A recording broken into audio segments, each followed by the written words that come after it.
Hi there, I'm Ratliff, and I want to thank you for joining me for this episode of the Ratliff Mandolins production diary.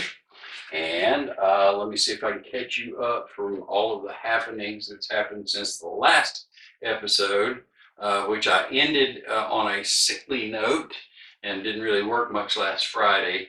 Well, I had a 72-hour bug, and although I didn't have any congestion or runny nose or cough or anything like that, I just felt horrible for about 2.5 days there, and kind of just slept around the house, and now I'm all okay. So glad to get over that and be back at work. Speaking of work, this week it's been a little slow off the ground. I had some errands to run Monday, and a lot of phone calls, and people stopped by yesterday, and it is now Wednesday morning, and it's not going to be morning long because I'm just now getting started.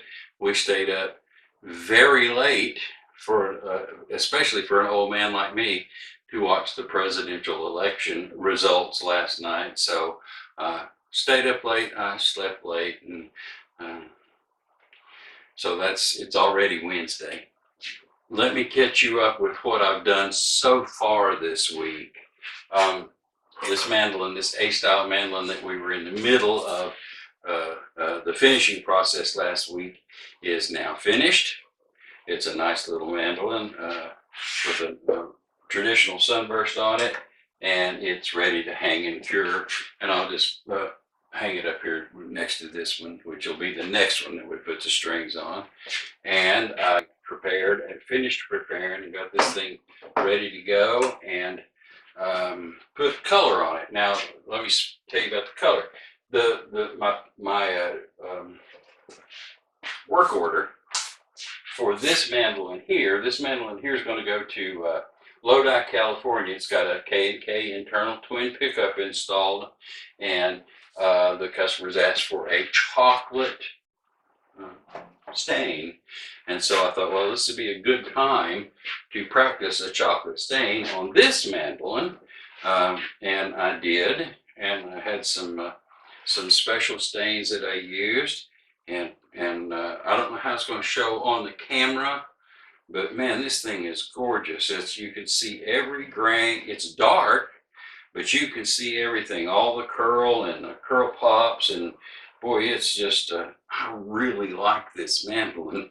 And so I'll ask him, I'll give him a call at some point this week and say, would you check the video out and tell me if this particular color is what you had in mind when you said chocolate. And if that's so, I will have this one more or less ready, and I'll wait for his approval one way or the other before I put stain on this one.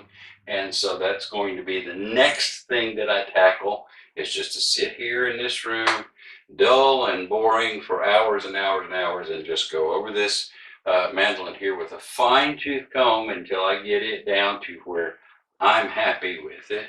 And if we've got to the end of the week, fine, and he's done his thing and told me yay or nay, then we'll put color on it. But it'll probably get color next week. And if I do and just get it ready and hanging here, I'll just move on down the line and take the next one in line. So that's where we're at this week at Ratliff Mandolins. And as always, if there's anything worth filming, I will film it and share it with you. But don't look for much, because I can already tell you most of it's just going to be boring, sitting and sanding.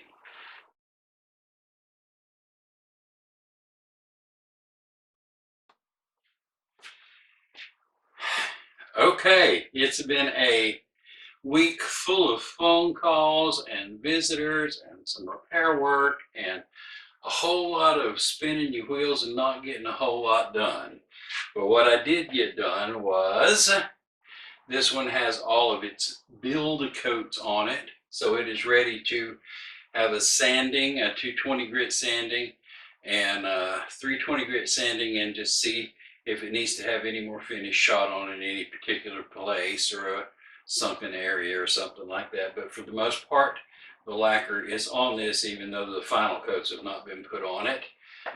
This mandolin here, which is the R4 Country Boy with the pickup in it, it is sanded, been wet down, resanded again.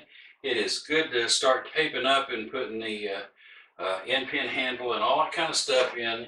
This one's ready to, basically not ready to shoot finish because it's not taped up, but it is pretty much ready to stain, as well as this one right here. This one's been sanded down to 220 grit paper. It is clean and been wet, and the grain has been raised. So this one needs one final 220 grit sanding, and it will be good to put the color and stuff on it. And that just simply leaves this one, last one right here, that needs to be sanded and prepped for its final grain raising, wetting down, and it's not that far away from that. So these are all things that we're going to try to do next week's episode. Put some finish here, some finish here, and see how far along we get with this, and maybe some strings on these right here. So come back and check with us next week.